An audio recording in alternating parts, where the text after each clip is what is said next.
that's why people end up burning out and hating what they do and are online complaining about entrepreneurship. It's because they scaled. They're doing $10 million a year, but they have no idea why. And they have no time on their hands to do anything.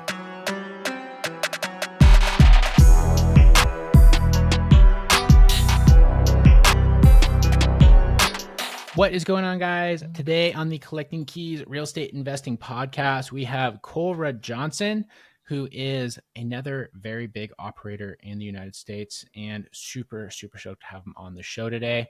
We do all these interviews, and very rarely do we get people that I think are like, high level real estate operators, right? So you get a ton of people that have like their niche businesses in their markets, which is cool.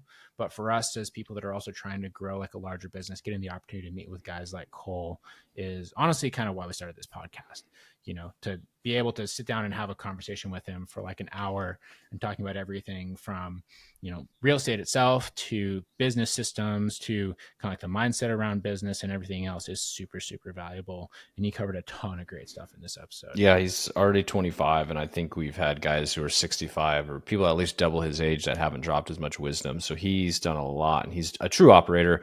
And selfishly, like you said, these are the kind of people we like being around because we get to ask them the questions we're curious about. And he talks a lot about how to use leverage, which is not a dirty word, and how to leverage people and how to leverage time so you can actually scale a real business and not have to sit there and be a hustler your whole real estate career. Yeah. Which is such a huge part that so many people struggle with when they start getting into real estate investing business is you have these cash flow problems. You have like the variability in revenue, but your costs kind of stay the same. And we kind of dive into all that sort of stuff, how to address it, how to view it, how to mentally deal with it. And overall, this was just a really valuable conversation around being an entrepreneur, not only in the real estate space, but just like in any sort of business that you decide to get into. So definitely give him a follow on all of his socials, guys. He's a very good person to follow. His podcast is also awesome, especially if you are trying to be a serious real estate investor. So go and subscribe to him over there too. And, don't be afraid to reach out to him. People come on these shows because they want exposure. They want you to engage with them. So, shoot him a DM, check out his show, send him an email. His assistant will probably only gets back to you, but it's okay. That's how it's basically him. So yeah, basically him as far as he was saying at the end of this one. So anyways, guys, we appreciate you all. Please leave us a 5-star review and share this with anyone who might find this show helpful, and enjoy this episode with Cole, guys. It's a great See y'all. All right, Cole, I'm super excited to have you on the show, man. You are someone that I've been really excited to have on for a while because you were, I would say, like the young guy that was getting after it when I first started getting into real estate. And now you're still the young guy and you're still getting after it, but you have grown such an incredible amount. So I'm super excited to dive into this conversation with you today. And I'm excited too, because we're going to have some good business talk in this conversation, which is, what it's all about at the end of the day, once you sort of reach that general real estate knowledge. So Cole, for people who don't know you, maybe give like a brief little introduction, who you are, what you do, I know there's a ton of long form content from you out there. So just give us like the short version. Absolutely. Well, first off, thanks for having me on, guys. Yeah, man. Happy to be here. Looking forward to it. I thought you were about to segue into me being old now. That was come on, bro. Still, well, the funny thing is now he's the old guy. Yeah. And I played pickleball last night and woke up to some swollen knees and stuff. I'm like, man. 25, 26 does not feel like 20. That's for sure. But yeah, my background, I come from a real estate family, right? Of realtors, not investors. My great grandma was a realtor. My grandma's a realtor. My mom was a realtor. My brother's a realtor. And so I grew up, when I wanted to make some extra change, I was helping my mom stage homes on the weekend, or taking the U-Haul with my dad to pick up equipment for staging houses, things of that nature.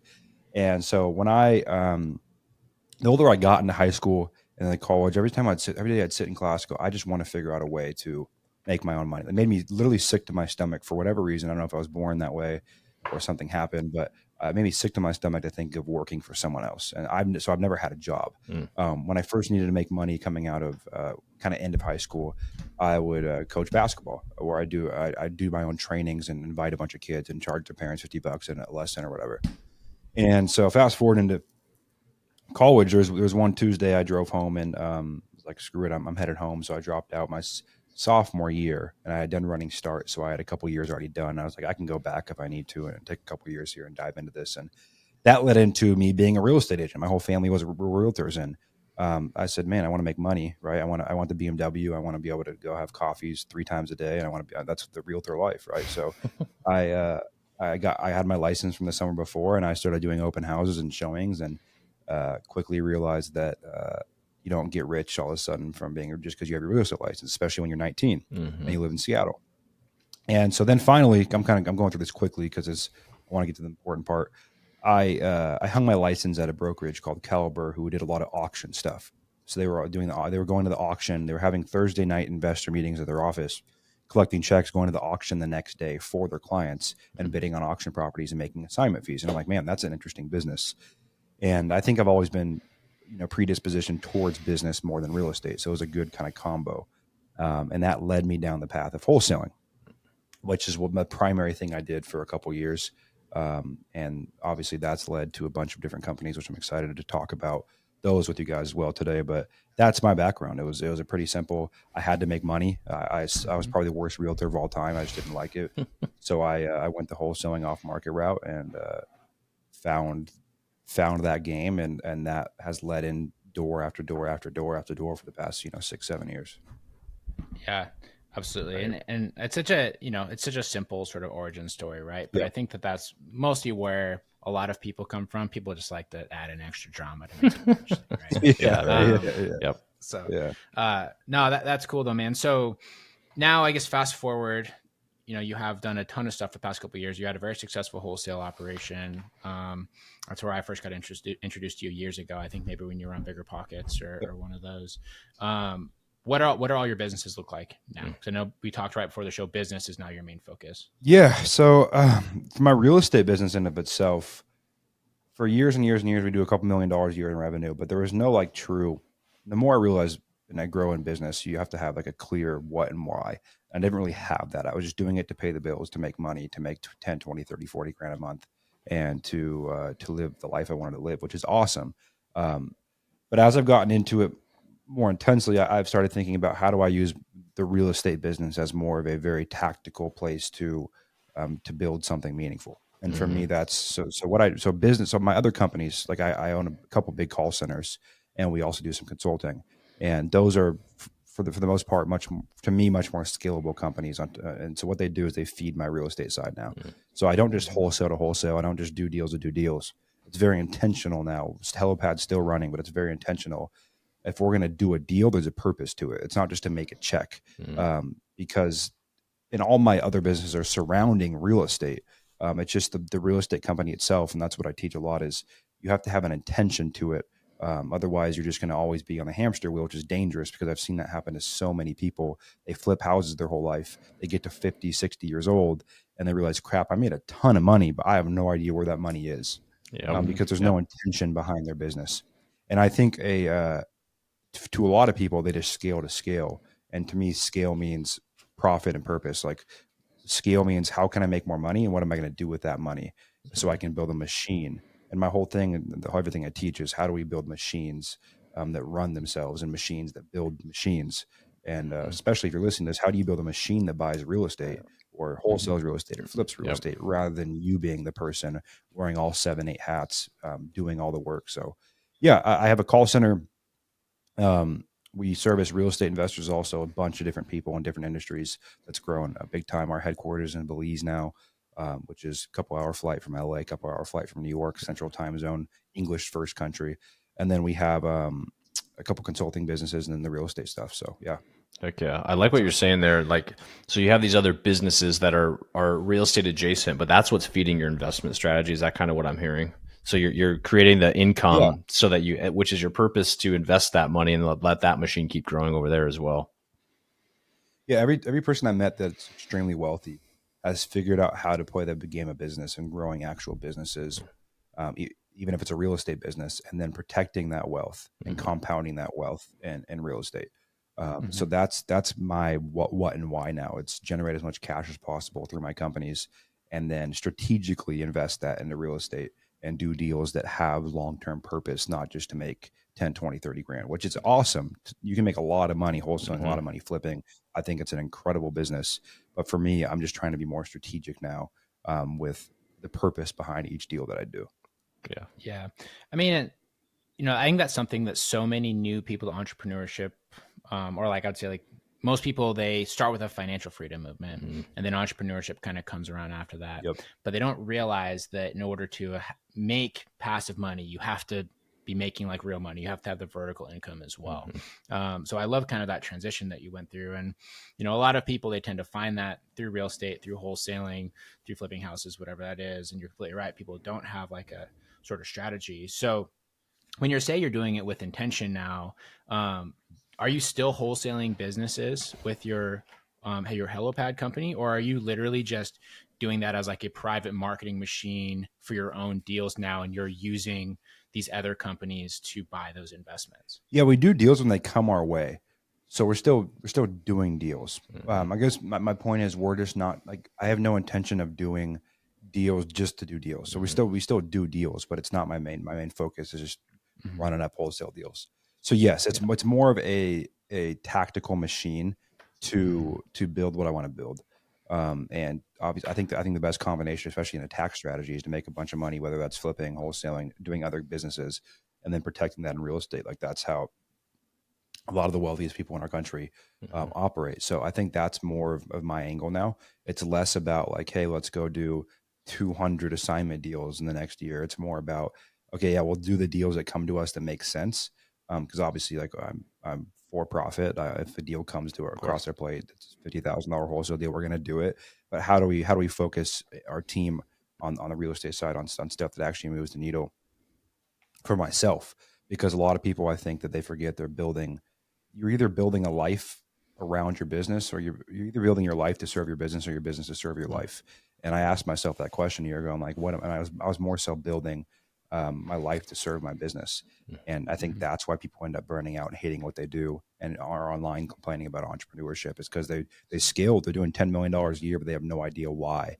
And they have no time on their hands to do anything. Dude, I resonate with that a ton. Like Mike and I have like really been beating this drum recently, because like the idea Mike mentioned earlier is like making massive income, but the idea is making massive income and then investing that in real estate. And the whole idea of building a real estate business and just collecting cash flow, like that is a freaking struggle. So learn how to make real money. And then like you're saying, I love the way you're phrasing that, is like protect it with real estate. It's awesome. Yeah. Yep. Yeah, I was at a meetup with Aaron and Mooch Steggy about a month ago in Austin, and he opened the meetup with the line that real estate is not the thing. Real estate is the thing that gets you to the thing. And that really resonated with me as just like that's like the grown-up view about what real estate investing can do for you, right? So cool. So when you say you're strategically looking for, your own assets now, what does that look like, I guess, mentality wise, since you have these cash flowing machines with your other businesses? Are you still investing for cash flow? Are you looking for like equity spreads? Is it purely for tax benefits? Are you looking like residential or, commercial stuff? Like what's all that look like? Yeah. So I'm a guy like, and I kind of told you guys pre-show, like I like business a lot more than I like real estate.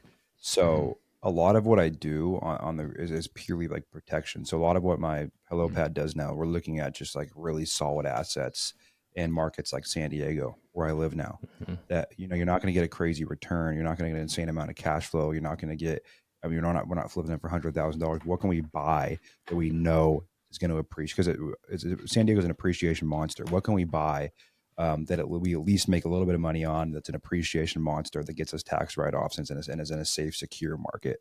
Because San Diego is one of those markets, you can't go north because you have the military base. You can't really go east because you have mountains and a bunch of desert. You can't go south because you have Mexico.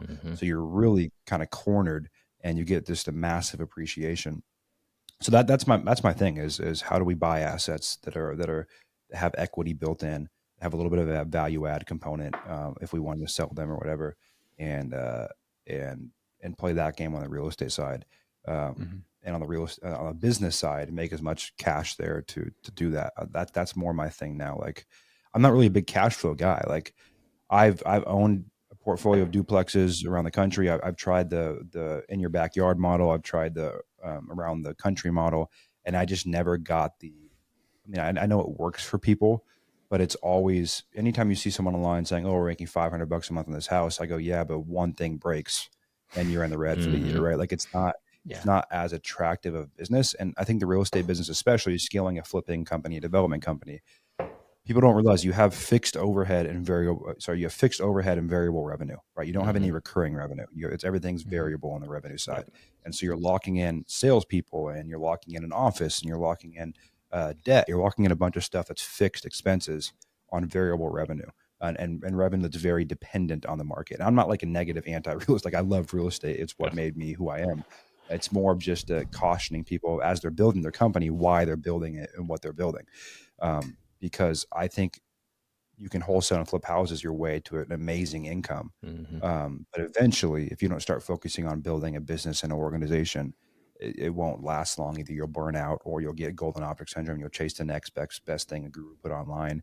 And so I know it's a bit of a tangent, but for me, my strategy is buy assets are not going to go anywhere, are going to appreciate, are going to give you some tax write-offs, and let that be that. And if they don't make money, that's fine, as long as they don't lose money. And for me, that's for right now, and that constantly changes, but for me right now, that's how I think about it. That's a great realistic view. Like I don't think it's a bad view at all. I think it's just facing reality.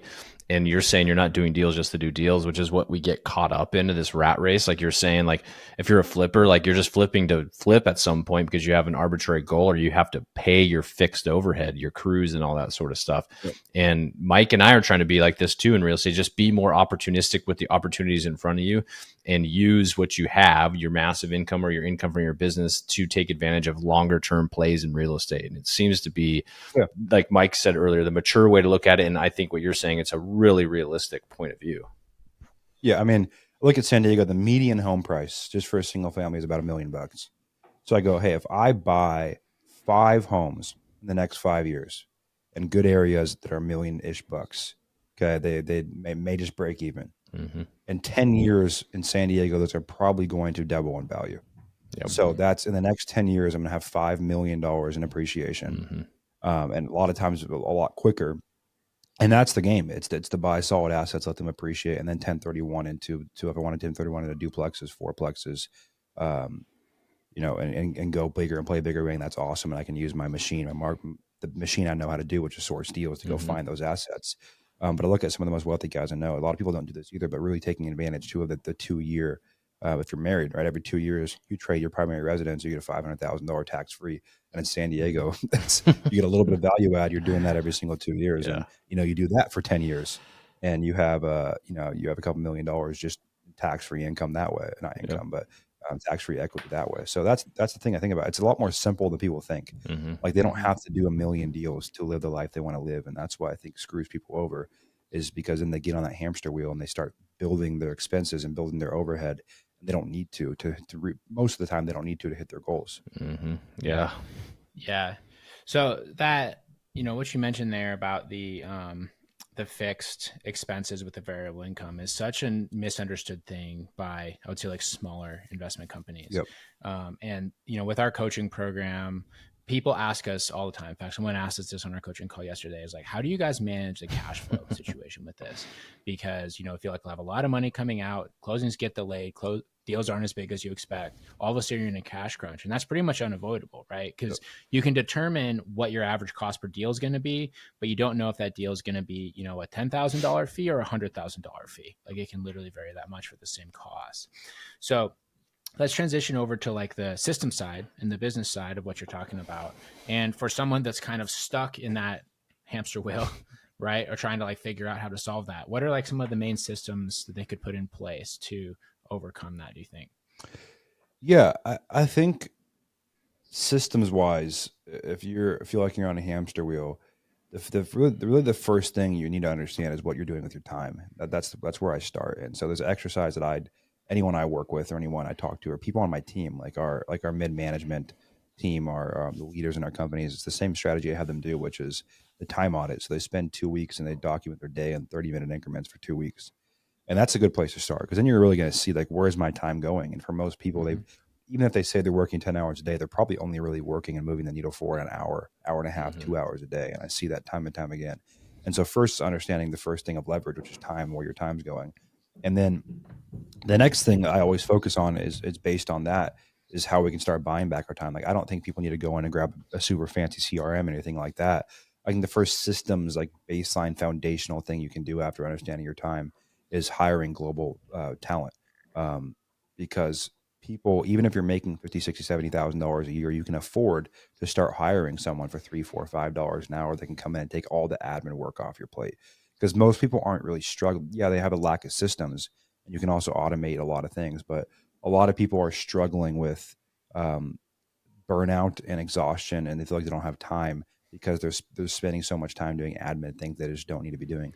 Like you guys said pre-show, right? After a show, you have a team that cuts up your show, puts it, I'm guessing, distributes it across social media, and that's a process. But really, what that is, it's a hire. And so many people can get rid of. Most people can get rid of 70% of what they do right now, like especially this non-client, non-human facing, with $1, $5, $6, $7 an hour hire. And that's the first place I like having people start, because that really opens their brain to business and delegation. And systems are easy to put in, right? You buy a CRM, you do a couple little tweaks, but that's really where I like to start, because then you build that muscle, and then you start solving problems and asking yourself who, not how can I do it myself. That's the biggest differentiator between a hustler and an operator. Is it goes from you solving every problem to you asking who can solve this problem for me. Because most problems, you go on Upwork.com, whatever you're facing, if you have an issue with your website, you can spend 8 hours trying to learn WordPress, or you can hire someone for $100 contract to step in and fix that whole issue. And I think that's the biggest thing people have to have that mental switch to, because you can't really hustle yourself. Most people can't hustle their way to the business they want to build. You have to learn how to get more leverage, and that usually starts with people. Yes, it does. Yeah. I know it does. And it's funny. That's always such a challenging thing for people to understand. I don't know if it's like limiting beliefs, if it's like fear of commitment to this other person, like what that is. I don't know. But like I think it's sorry to cut you off. I think that that piece is mostly where we live in a culture where everything's promoted of grind, hard work, 10-hour days, and you can get to a good income that way, but you can't get wealthy that way. Like, and you can't beat your head against the wall to a $5 million a year business. You have to eventually learn leverage, learning how to hire, learning how to systemize, learning how to delegate, and learning how to actually lead and own an organization. And that's why people, because they start doing that and they go, man, well, I don't have a million things to work on today. And that's the biggest thing I see people fail with. They can afford to hire, they can afford to do all these things. They just don't, because they're addicted to that dopamine of completing that next task, to doing the same work they've done every single day for 10 years. And I think that's the biggest thing. It's not that they're doing anything wrong. They just haven't, flexed that muscle at all and built that muscle, because it is a muscle you have to build. And so they're forever caught in this game of how can I do as many tasks as humanly possible, because that's how they get their self-worth, is how much they did, and they don't have any leverage. Man, that's tough too to overcome. Like, I'm one of those people that I've historically been like super task oriented, right? Like, I'm going to just keep piling shit on and keep doing more and more. Yeah. And that doesn't give you a lot of time to do the real stuff, like the real strategy thinking, and really like giving your brain the break so that all the creativity shit can pop in your head. That's why they say, like, when you're taking a shower or you're doing something where you can't do anything else but that, is when your most creative ideas come, because you're finally giving your brain that time to like, okay, I like thinking about that. Yep, 100%. That's true for me. Like, I have a business coach who was a Nighthawk pilot for the Navy SEALs. Wow. And he tells me every single week, he has to remind me, he's like, your highest and best use of your time is when you're on the golf course, you're in the hot tub, and your brain's turned off of like intense focus, and it's thinking through issues. Because when you truly own a business, that's your ultimate job. Like Bezos says too, it's right. His executive team, the leaders in his company, their job is to make a couple good decisions per day. That's the rule. And I think I've struggled with that for a long time. People really struggle with that, of our identities are so tied to how many hours you sit behind a computer, you stop forgetting that, like, yeah, I mean, if you're on a walk, you might have one idea or one thing that if you implement will 10x your business, that you're not going to get if you're responding to emails all day. I think we just have because of the school system, and I have a lot of thoughts about that, because of how we're raised, so task oriented, it twists around leverage, and most people never learn leverage, or they feel bad about using leverage, and it's a vicious cycle. Yeah. Yeah. I think the feeling bad about using leverage is a big one, especially because so many people, they dislike their W-2s or their current life situation, that they feel like a sense of guilt trying to like have someone come in to what they Yeah. view as a safe I've had people situation. tell me that the word leverage is not a nice word. It's like, are you kidding me? Like, that's an amazing word. Like, the idea of leveraging time, leveraging other people, like, that is awesome.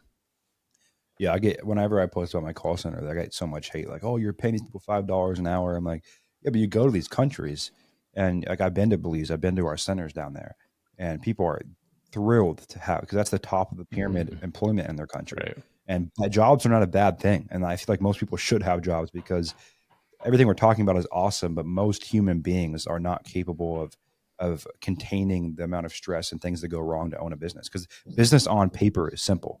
Writing down a plan to buy assets is simple. It's the day in, day out, and like it's between the ears part that's the difficult part. And if you don't truly love it, if you're not truly wired internally to and a part of you like that, you probably should have a job. And I'm more, that's the train I'm on more and more. I think when the market was hot, everyone became a sexy real estate investor. And the reality is, like, there's nothing wrong with having a job, because a lot of people have great experiences with that and build a lot of wealth while having a job. Yeah, truly underrated comment right there, honestly. And there's this, I think that's also part of the hustle culture, is people are driven towards wanting to make something of themselves. And most people don't even know that they aren't cut out for it. Honestly, where you see it a ton is when people, have like marriages, and there's one person that has an entrepreneurial drive and wants to, pursue that. And then they have a spouse that is not fully aligned.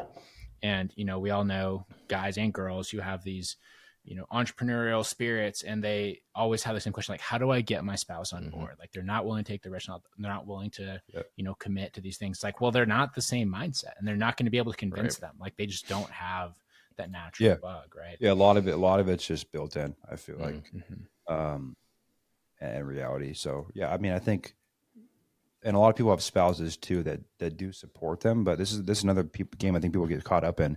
And something I've been preaching about a lot is like the working 10 hours a day. Like, the difference to most people, if they end up being worth 15 million, 20 million, is not that significant. And I have a business coach of mine who had an engagement when he was in his 20s, and he came home one day, and after he just sold his company for tens of millions, and his fiance put the ring on the counter, I was like, I'm done. And she told him, she's like, it's awesome what you're doing, but I never asked for any of it. And so I think too, like, people that are building companies, the reason they burn out, they're in the office 12 hours a day and put all this pressure on themselves to make an extra $200,000 a year, to make an extra $10 million. Like, at the end of the day, a lot of people, that's a hustle culture thing. A lot of people, you weren't asked, no one asked you to do that. And I think really finding and being okay with what your tolerance for stress, because I'm really passionate about this now, because I had a buddy recently who decided it was too much. He had so much pressure on himself, so much stress on himself, that he decided, like, I'm better off not being here. And a lot of people they dig themselves in a hole with personally guaranteed debt and with stress and payroll, without even understanding why they're doing that, or if they want to be doing that, just because that's what society deems is cool. So yeah. That's a super valuable what you're saying there too, and talking just about the alignment and nobody asking you. We had a really good conversation yesterday for like probably an hour and a half with some GoBundance guys, talking about like your vision and getting super clear with that, but then aligning that vision to like, what is your spouse, what are your kids, like what is your family vision? Because you could be caught up in that situation where you're like, I'm doing it for you guys. It's like, are you? Because nobody asked you to do it.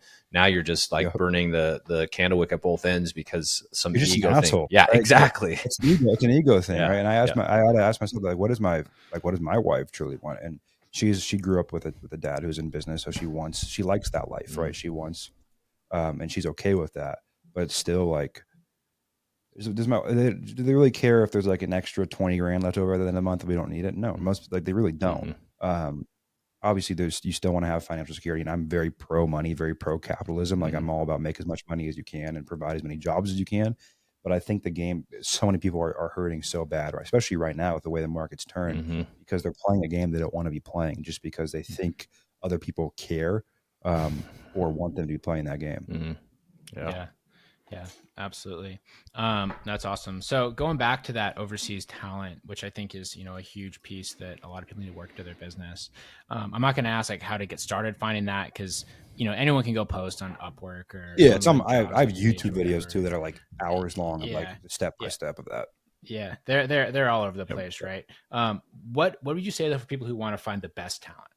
And like the best overseas I talent. Like I don't what think kind of people need to be people, what worried kind of about the roles? best talent. I think you need to be worried Sure. about how to manage, right? Because that's what's not taught. You can find YouTube videos on like hiring, but then it's really the management side. And so I teach really, a 3 or 4 step process to managing any overseas talent and making them good. Because with the AI tools that are out there, you can take someone that can barely speak English in the Philippines, and they can be a really good asset to your team. So the first thing we do is we're just very clear on like what we want them to do. And what I mean by that is we don't just say, hey, I want you to do X, Y, Z. We build a process for them to do it. And that usually consists of a Loom video, step-by-step instruction on how to do that task, a trigger and a definition of done, and then training them on it one time live. That's the second piece. It's actually being clear into your documentation of what that task is. How do they know when they should do it? How do they know it's done? And the next thing is how they report to you and how you measure against what you're setting for them. So a lot of people make the mistake is they micromanage every single day. They're worried about every single hour are the people they're paying and doing their job. I think that's a terrible way to go about it. It's going to make your life miserable. So what I tell people is set really clearly defined measurables and make sure you understand what success looks like, and then communicate that to them.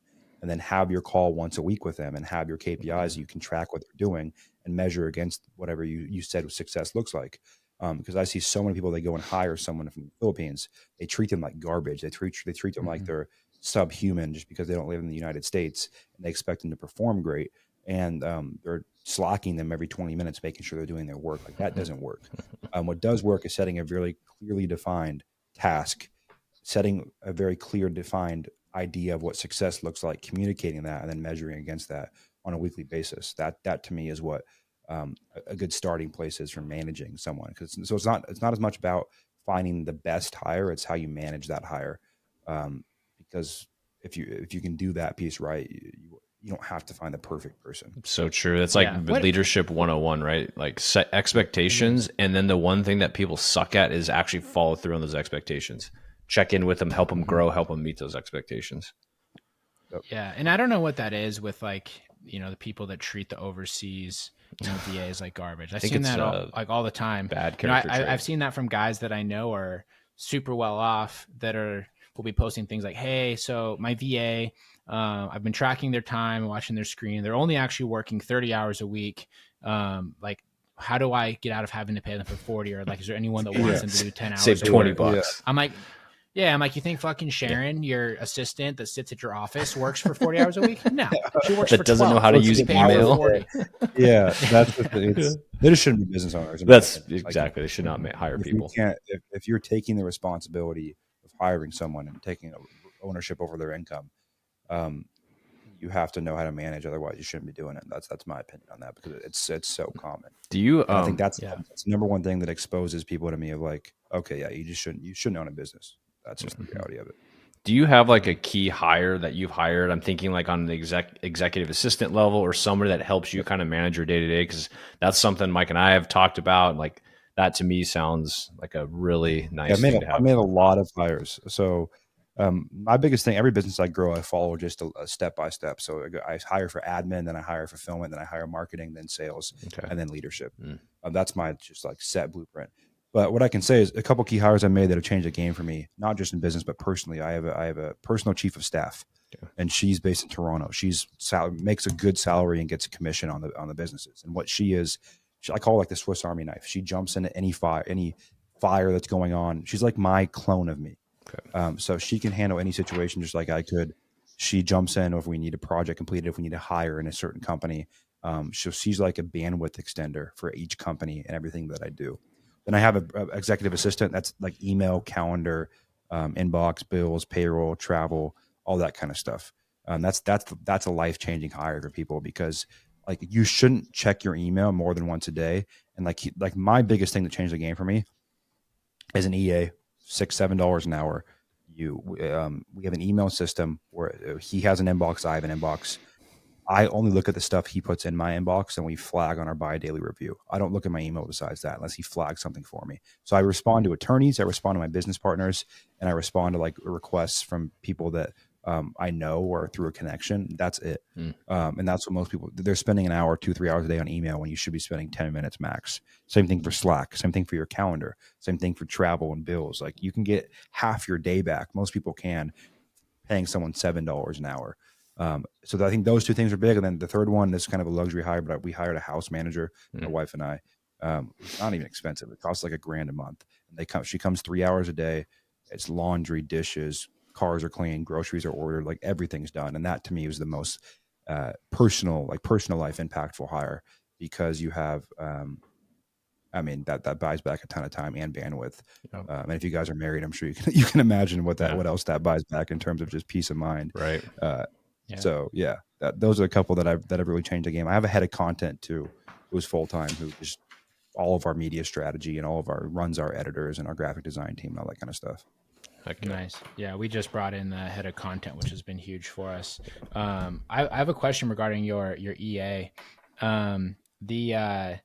Like, what did that transition look like to like bringing that person in? We can pause. You can fix your mic. Yeah, your mic just fell apart. Yeah. Yeah, I'll ask that question again. Here, Max, cut this part out. I haven't seen that before, dude. Yeah, that's funny. Like I said, right? It's just you got to be willing to solve the big issues. Like right. That's good stuff. Now I'm all worried. Okay, I think it'll survive the rest of the show here if I stop playing. Okay, cool, good. Yeah, all good to go. All right, cool. I'll pause here real quick and I'll ask that question again. Cool. Let's do it. All right, so I have a question about what that looked like bringing in your EA, because something that I've thought about for a while, and honestly, one of the most daunting things is like, what does that handoff look like in terms of like all your accounts in your email and everything else? Because like my stuff's already like, it's a pile of spaghetti. All of a sudden I have to like just give it to somebody else and they figure out how to untangle it and have someone else take it over. Do you have any like tips or guidance for that? Yeah, I think it's just being okay with it being a mess for a while, honestly. Like it's going to take time to unwind the knot we create for ourselves, but it's pretty simple. It's like just I would start with the email inbox. At the first place I would start. And I would just meet with them daily for the first 2 weeks for 15 minutes in the morning and help them understand your decision-making process when it comes to your inbox, and set a clear defined process. If they're a business partner that has one of these names, if they're an attorney, if there's someone that introduces me via CC and email for a podcast opportunity or something like that, something I need to respond to, put it in my inbox, let me know on our meeting. Anything else, if I'm on a vacation and someone emails saying, "Hey Cole, can you come on my podcast? Hey Cole, can you blah, blah, blah." You can just literally, and they live in my inbox. So they also have their own email, but they live in my inbox. It's a big thing that changed the game for me. And they'll respond. They'll jump in from their email saying, "Hey, I'm just jumping on this because I'm sure you want a quick response. Here's what we can do with that situation, blah, blah, blah." That's it. On the email side, I would start with email and then I would move on to other communication platforms, and I would solve communication first. Because you got to think, as entrepreneurs, you guys have run a podcast, you have different companies, you have so much communication coming in, and 99% of it you don't need to take up bandwidth, because we all only have so much bandwidth. So if you can solve communication and make sure everything is getting filtered and only the 1% of super important things are impacting your bandwidth, that's life-changing alone in itself. Then I moved on to just, what else do I hate doing? I hate paying bills. Like I don't even log into my personal bank account anymore. Like I don't like it. I don't like logging in. Everyone wakes up, they usually log into the bank account. They make sure their bills are paid, their credit cards are paid, their travel's booked. Like then I move through just things I don't like to do, which is, my bills, my payroll for my companies, my credit cards, my paying. I don't like all that stuff. And I just kept adding on to that. And eventually you kind of get out of that spot, and one by one over 2-3 months, you don't have to worry about that stuff. How did you get comfortable with turning over like act as you? Good. Oh, sorry. I got a delay. So do they act as you on your emails, or are they like sometimes basically working as your assistant? Yeah, most of the time they'll monitor my inbox on one screen, but then if they need to jump in, they'll jump in on a different screen and from their own email. But sometimes they'll jump in as me too, or they'll sign stuff for me if it's something, just a document I need to sign. Yeah. Yeah, I was going to ask you, like, how did you feel comfortable with like giving over like bill paying financial information? Like, is this a offshore VA, onshore? Not that that matters, but like, how did you overcome that kind of concern? Yeah. So when it comes to bank account access, it's my chief of staff. Okay. And that just came through time trusting her. And I also have to, I started by two-factor authentication, so I had to approve any wire, any transfer, any ACH, any Zelle. Nice. And it sent me them out to a text. But now I got rid of that, and she does it all. It's just trust. There's a risk there, right? But it's a trust thing. And I'll check my bank once a week, and I go through the weekly transactions, and I have a bookkeeper, so it's not like we're not watching it a little bit. Right. And then on the other side with my EA and stuff for booking travel and everything, they have something called privacy card. It's like privacy.com. And it's you can set a limit on that card, and it pulls right from your bank account. So I don't give them like unlimited credit cards. So that's been a good option for like travel booking and things of that nature. I'll set $1,000 limit on that card, and then they can use it for travel and ordering things, stuff like that. That's valuable. Nice. Yeah, that's super awesome. Cool. Well, you got a lot going on, Cole. It's awesome to see how you've sort of like grown too in such a short period of time. So, I mean, you're only 25. What's next for you? What do you sort of plan for the rest of your 20s going into the rest of your life, which, all of us now in 2023, what do they say? Most of us will probably live to be over 100 with general stuff. So you got a lot of time to figure out whatever you want that to look like. So what's on your plan? What's on your docket? Yeah, I think I want to stick with what I'm doing right now and just grow it as big as I can. I think there's a lot more opportunity, and you can dig a lot deeper than you think you can in whatever opportunity you're chasing right now. Like with the podcast, for example, podcasts themselves are sometimes $50, $100 million companies. Media companies. I think everyone has a responsibility if they're a business owner to create a media company around themselves and really turn themselves into a brand. I think that's a massive opportunity. So continuing to grow the brand and our presence across social media is a big thing for me. I think there's just between hiring and business partners and advisors and mentors and opportunities. It's just like there's nothing like that, and it's a slow compounding game, but it's a very meaningful game. A lot of the hires we have in our companies, we're probably not at the point to hire someone of their skill, but they just said, "Hey, Cole, I see your stuff. I want to work for you," and that's very valuable. Besides that, man.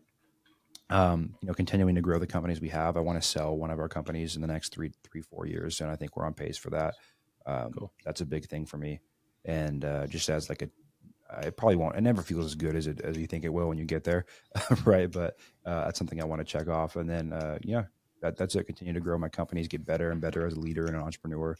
And I travel a lot, and so continuing to do all that stuff as well. I like it. Just in it for the game, man. I love it. That's the best place to be. Yeah. Awesome. Very cool. All right. Well, we are getting to the end of time here. So we're going to go into our end of show questions. We ask the same 3 questions for every guest that comes on the show. And the first one is always the group favorite. And that is, what is your craziest real estate investing story? And this can be a big win, a big loss, crazy tenant, crazy seller, crazy transaction, whatever you got. I think my favorite one is when I was 20 years old. We just started doing text marketing. I think that was like 2019 when texting became huge. And we sent out a text like a couple weeks into starting it. And 2 days later, a guy texts back and goes, "Yeah, meet me here. I'll sell you my house for $450." Like, this has got to be fraud, right? This got to be a scam. Someone trying to mess with us. I mean, this house is worth like $900 as is. And so we went there and met with him. And he walked in. He was wearing probably a $200,000 watch. Probably a 60-year-old dude, and it was my old business partner and myself, and we're standing there, and he walks up to us and says, I love seeing young guys make money and young guys that are hustling make money. And we pull the contract, he signs it for $450. That was a $200,000 assignment fee. 2 weeks later, we got paid, and I was like, we probably could have made more on it too, but it's such a big number, we just jumped on it, and that really shook me up because I was like, man, that check right there that's 5 years of the average salary in the US in 2 weeks because I sent a text message. And so that really, that my tagline on my podcast, I always end with is you're one deal away, because I think the most meaningful thing for people is you're one good deal away from something in your brain switching forever and you understanding that you can like truly control your financial future and what happens around that. So that was probably my craziest deal story. Great story. Yeah, that's awesome. Did you ever do any research on that guy? Whenever stuff like that happens, Yeah, I was trying to figure out what he was a massive apartment builder. So he built massive apartments all over the West Coast, and so he a couple $100,000 didn't mean anything to him, and he just went through a divorce, and he was like, "You guys remind me of myself. I want to help you guys succeed." It was one of those things. That's cool. Yeah, and that was probably the house that his ex-wife was going to have some stake in. So he was like, exactly. I don't want her to get shit. Yeah, probably. Yeah. That's funny. That's funny. All right. Second question. What is the number one tip you would give to a small-time operator trying to take their business to the next level? Overseas talent, man. Try to make that first hire $5 an hour. Get swinging at it, because that can change your life a lot quicker than you think, and you'll enjoy your business. And even if you still want to wear a lot of the hats in your business, if you can get your email, if you can get little things off your plate, you'll wake up and be able to spend your time what makes you the most money. And I think that's what we all want, is to make as much money as possible at the end of the day. So that would be my number one tip. Easy. Very good. Cool. All right. And then last question, where can people find you, follow you, and reach out to you? I'm on every platform. If you want more educational, like long form stuff, YouTube and my podcast, Off Market Operator. If you want to chat in the DMs or to see more short form stuff, Twitter, Instagram. I'm most responsive on Instagram DMs. That's at Cole Ruud-Johnson, on all lowercase, no underscore or anything. And yeah, I'm pretty much on every platform. Cool. Sweet. I love it. Easy enough. Well, Cole, I really appreciate you coming on the show, man. It's super good to meet you. And I love just the deep dive in, entrepreneurship and hearing everything else there. It's rare to meet people that are just true entrepreneurs and true business owners. So I really appreciate you taking time out of your schedule to come and chat with us. Likewise, guys. It was a lot of fun. Appreciate it. That's cool. Awesome. Cool. Well, thanks so much, everybody, for listening. You should definitely give Cole a follow and check out his podcast as well. It's a great show. And if you like what we talk about and some of the weeds that we get into, then you'll definitely love his show, because he talks about a lot of similar stuff and at sometimes even a little bit of a higher level and just a different perspective. So, check him out there and also follow him on the socials. Besides that, guys, please go and leave us a 5-star review on iTunes and share this with anyone else who is interested in making massive income, not just passive income, through a real estate business. And we appreciate you all. Talk to you guys next week.